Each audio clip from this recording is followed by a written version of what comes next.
60 miles the motorbike is quite stable, everything is fine. There is some wind noise, probably you can hear it.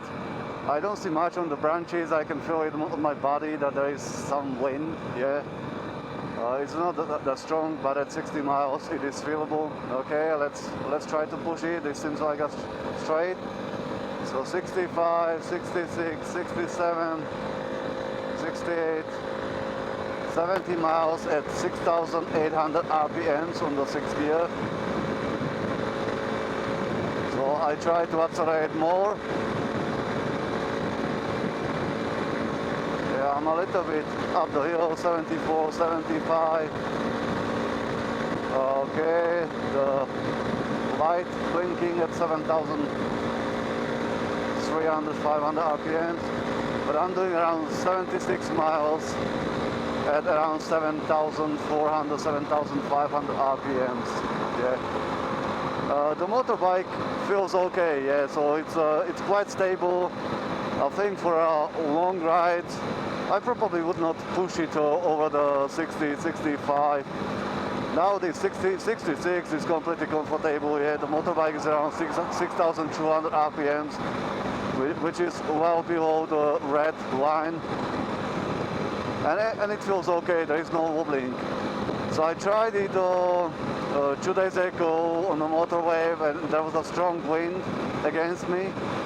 And what I could feel that at above 70 miles per hour, I could feel slightly wobbling of the motorbike, and that could be linked to the knobby tires. So again, I'm on stock tires. It could be linked to the crosswind, the really strong crosswind that was feelable. So again, I will compare to the Tenere. I think at the higher speed, you know, the Tenere, I didn't feel that kind of wobbling, but again, it was 60 kilograms extra of weight of the Tenere, and basically that might have helped it to hold its line better. But overall, you know, doing 60, 65 miles an hour is completely fine on this motorbike. Vibrations are not something extreme, yeah. So if I think about the Tenere had stronger vibrations because of the larger displacement engine, yeah. So the amplitude of the vibration and the force of them was stronger. However, what I feel here is just really tiny resonation in my hands, but it's nothing that is too much, yeah. So I think riding for 2 hours on the motorway with these conditions, yeah, is completely okay.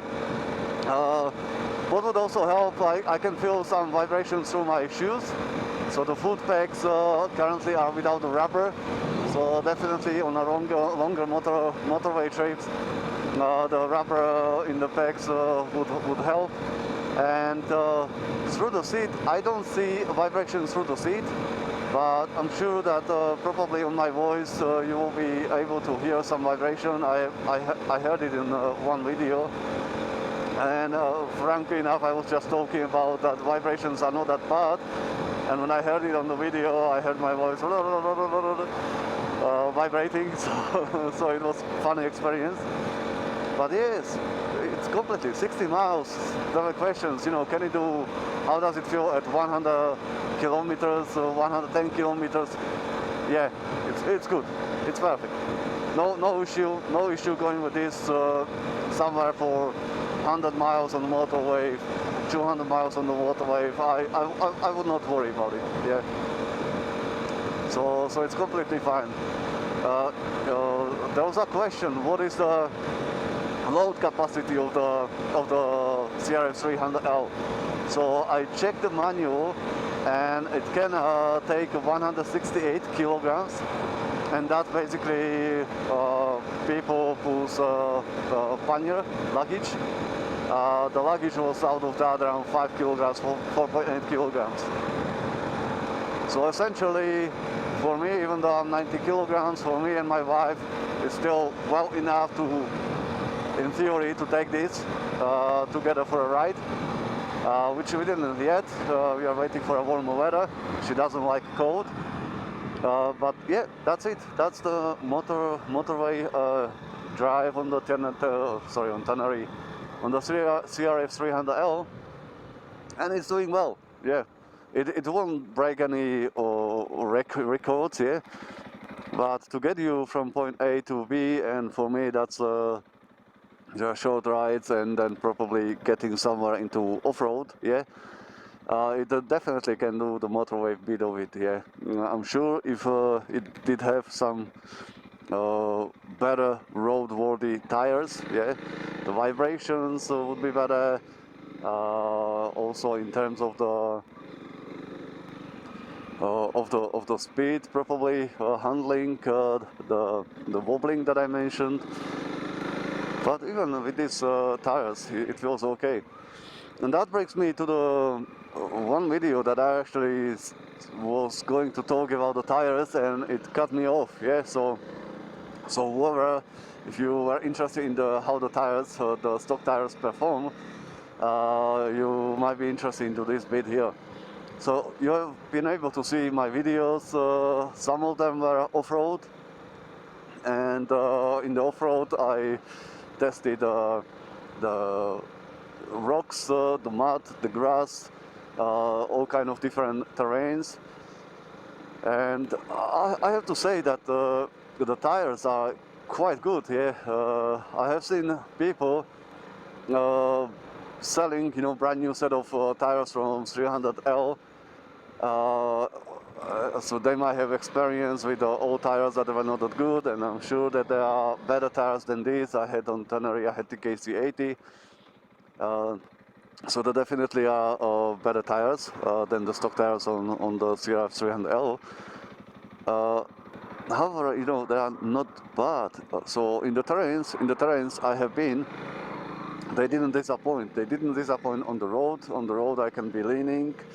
Well, they handle okay. Then, so on the road they handle okay. Not too much vibrations.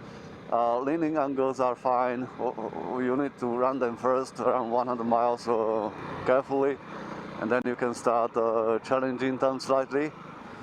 But off-road, they were doing fine. I mean, on the rocks, on the mud, on the grass, I was kind of surprised. Yeah, on the Tenerife I was switching to the TKC because there were Scouts TK60 on them, or K60, and it just wasn't performing well off-road. It was slippery, completely unusable.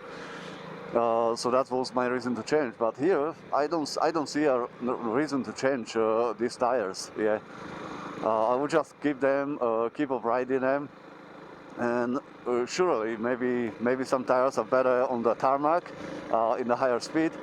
But you see, my speed. Yeah, I'm not a racer.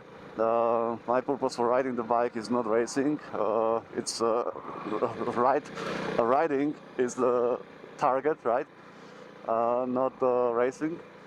So for the 40s, 50s, it's completely okay. It has good grip. It has good leaning angles. You can lean it into the bends.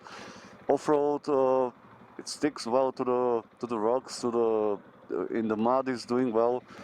So I guess I would just keep them. And when I will be switching, once that they will be overused, then we'll see what I will take. So that will be a challenge, and I'm sure that if I ask thousands of people will give me their experience and their preference. But that's for now for me parked somewhere away, because what I expect is that these tires, I expect that they should last around 5,000 miles. So if I was changing them, yeah, so I hope it will be second half of the years. And why I hope is I hope that I will make the 5,000 miles, that there will be opportunities enough to ride a bike, that we will be healthy, and that there will be no significant lockdowns again or restrictions, and that we'll be able to stick to the two wheels and enjoy the life. So I will stop now talking and you just enjoy the ride.